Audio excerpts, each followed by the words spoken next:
दीदी डांस भी कर लेती हैं और 12 साल की उम्र से इन्होंने नाव चलाना सीख लिया, ट्रैक्टर चला लेती हैं, बाइक चला लेती हैं और यहाँ तक कि नदी में तैर के इन्होंने कितने लोगों की जानें बचाई हैं और कराटे इनको बहुत अच्छे से आता है। ये बताइए दीदी, आप कितने लोगों को जैसे कराटा आपको आता है तो एक बार में कितने पुरुषों का सामना कर सकती हैं?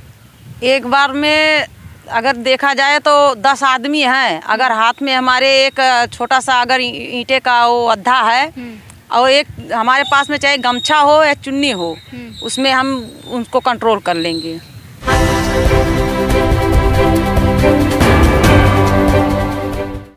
मैं समता की सपोर्टर हूँ, मैं रोशनी रिपोर्टर हूँ। नमस्कार, मैं हूँ आपके साथ रोशनी और आप देखना शुरू कर चुके हैं रोशनी की रिपोर्टिंग गांव से शहर तक। इस वक्त हम हैं अयोध्या। जी हाँ, वही अयोध्या जो बड़े चर्चे में रहता है। चर्चे में क्यों रहता है? राम जन्मभूमि की वजह से, राम मंदिर की वजह से ये ज़्यादा चर्चे में रहा और बहुत ही ज़्यादा चर्चे में रहा। और चुनाव के समय ये कहीं ना कहीं एक बहुत बड़ा मुद्दा था, राम मंदिर। हम आपको दिखाना चाहेंगे कि इस समय जो हम हैं सरयू अतिथि गृह उत्तर प्रदेश राज्य पर्यटन विकास निगम लिमिटेड की इकाई, तो हम इस समय उसके जस्ट सामने हैं और आपको इसी अयोध्या नगरी में एक ऐसी शख्सियत से मिलाने जा रहे हैं कि जिसे सुनने के बाद आप भी हैरान रह जाएंगे कि एक साधारण सी घर में रहने वाली महिला के अंदर इतने सारे गुण कैसे हो सकते हैं। जी हाँ, तो ये बातों का सिलसिला हम शुरू करते हैं और हम अपने आज के ख़ास मेहमान से मिलवाएंगे। हालांकि इनको हम जानते बहुत पहले से हैं, जब मैं ये माइक नहीं हाथ में ली थी तभी से जानती हूँ मैं।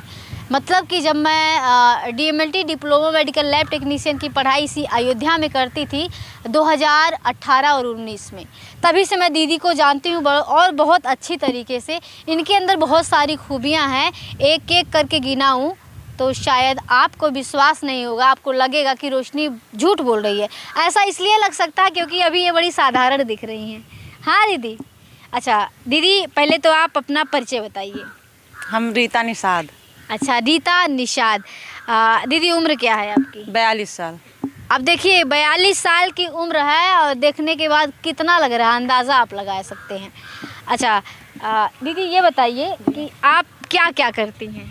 हम खेती बाड़ी करते हैं, ट्रैक्टर से अपना खुद ही बुआई करते हैं और उसके बाद में अपना परिवार चलाते हैं, बच्चों को पढ़ाते भी हैं। अच्छा, बच्चे कितने हैं? 4 बच्चे हैं, 2 लड़का 2 लड़की। अच्छा, पहला बच्चा कितना साल का है? 19 साल का।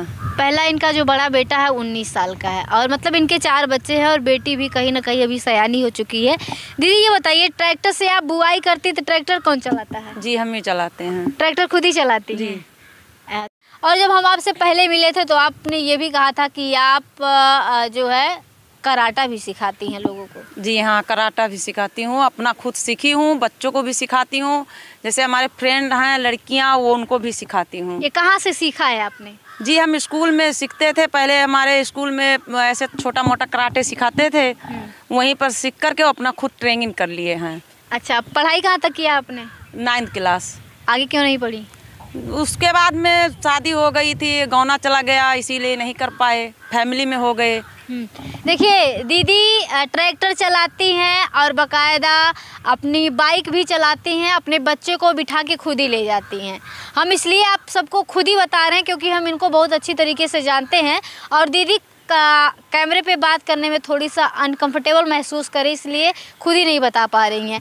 और एक चीज़ और बता दें, इस अयोध्या नगरी में आप जो देख रहे हैं, सहयोगी से कहना चाहेंगे कि जो देख रहे हैं आप, ये सरयू नदी, यहाँ पे बहुत दूर दूर से लोग आते हैं, यहाँ तक कि दूसरे राज्य के भी लोग आते हैं यहाँ पे और घूमते हैं और अपनी कहीं ना कहीं सरयू माँ नदी से लोग मनोकामनाएं करते हैं। और मनोकामनाएं पूर्ण होती है या नहीं होती है तो नहीं बता सकते, लेकिन उसी नदी में नाव भी चलती है और उस नाव की दीदी कहीं ना कहीं बोटिंग भी दीदी नदी के किनारे रहती हैं और शमशान घाट के करीब। इनके घर से शमशान घाट कितना पड़ता होगा? बस 100 मीटर। इनके घर से शमशान घाट की दूरी महज 100 मीटर है। आपको डर नहीं लगता है? जी नहीं, हम लोग तो रात में भी नाव लेकर उस पार जाते हैं खेती करने के लिए। हाँ। और कभी कभी आते हैं, अगर कोई डूबता नजर आता है उसको भी हेल्प करके उसको भी बचाते हैं। अच्छा, कितने लोगों को आपने अभी तक बचाया है? अभी तो हमने वैसे तो बचा लिए होंगे 15-16 आदमी। हाँ। डूबते हुए को बचाया हाँ, आपने। डूबते आपको हुए। डर नहीं लगता है जो डूब रहा है उसको बचाने जाएंगे आप खुद ही ना डूब जाए? नहीं, हम लोग खुद सोचते हैं कि वो डूब रहा है उसको बचाएं। अच्छा। इसीलिए हम लोग अपना जान जोखिम में डाल करके उनको बचाते हैं। अब देखिए, ऐसी महिलाओं को जो साधारण परिवार से है, साधारण घर से है और दिखने में भी साधारण है, और ये कितने लोगों की जान बचाई हैं। आप अंदाज़ा लगा सकते हैं कि ऐसी महिलाएं बहुत कम मिलती हैं। अच्छा दीदी, ये बताइए, इतना कुछ करती हैं, डर नहीं लगता है आपको? जी नहीं। साहस कहाँ से आता है इतना? अपने आप में हौसला बना के रखना चाहिए। डर को कभी ये नहीं कहना चाहिए कि हमारे शरीर में प्रवेश कर जाए, उसको दूर ही रखिए और अपना हौसला बनाए रखिए तो डर नहीं लगेगा। ऐसे कैसे हो सकता है? ऐसे हो सकता है, आप खुद को अपना महसूस कर सकते हैं कि हमको इस चीज़ से नहीं डरना। बहुत लोग कुत्ते से डरते हैं, बंदर से डरते हैं। हमारे पास भगवान ने हाथ पैर दिया है उसको डराने के लिए। वो अगर डरवाते हैं तो उनको हम खुद डरवा सकते हैं कि हमारे पास ना आए। तो ऐसे ही इंसान हुआ या भूत प्रेत हुआ या कोई जानवर हुआ तो उसको हमेशा दूर से ही नज़र गड़ा के रखिएगा तो कोई नहीं पास आएगा। इस अयोध्या में आपकी कितनी खेती है? हमारी खेती नहीं है, जैसे हम लोग दूसरे की खेती पे अधिया बटैया करके बोते हैं। हाँ। अच्छा, हमने देखा है कि आपका खेत जो है बहुत आउट एरिया में है। हाँ। रात में खेत में जाने में डर नहीं लगता है? नहीं, कभी नहीं डर लगता। हाईवे पार करके जाते हैं और दिन में भी जाते हैं और रात में भी, जब गेहूं का समय आता है रात में रखाने के लिए जाते हैं, फिर भी नहीं डर लगता। क्योंकि हम लोग का एक हाइट बन चुका है कि हम लोग को डर नहीं लगता वहाँ पर जाने से। अच्छा, ये बताइए, ये जो साहस अंदर आया है आपके, ये कब से है? ये अयोध्या में आने के बाद हुआ है या फिर पहले से था? नहीं, हमारी अयोध्या में ही पैदाइश हुई है। जब हम थोड़ा बड़े हुए 10-12 साल के, तभी हमारे पिताजी ये बोले कि बेटा अगर डर के रहना है तो ज़िंदगी नहीं बीतेगी।